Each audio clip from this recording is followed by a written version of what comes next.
বন্ধুরা, এই যে চলে আসলাম আজকে। দেখো আজকে রান্না করেছি একদম ভাত আর সিম ভর্তা করেছি।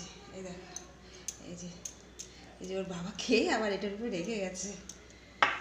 আর এই দেখো চিকেন চাপ, কাজু পোস্ত টক দই সব কিছু দিয়ে ঠিয়ে আর বিরিয়ানির মশলা দিয়ে কালকে আমি একটা ফোনে দেখেছিলাম বন্ধুরা, এর জন্য এটা করেছি। আর টমেটো চাটনি করেছি, ছেলে তো একটু চাটনি খায় তাই করেছি। দেখো বন্ধুরা, এই ছেলেকে দিচ্ছি, ও পড়তে যাবে 3টের সময়। দেরি হয়ে গেছে পুজো দিতে, কাজ করতে না একা হাতে না বন্ধু, সেই জন্য আমার কাজ করতে খুব দেরি হয়ে যায়। এই জন্য সবকে দিই, ও খাক, চলে যাক। দেখো বন্ধুরা, তোমাদের কেমন লাগে?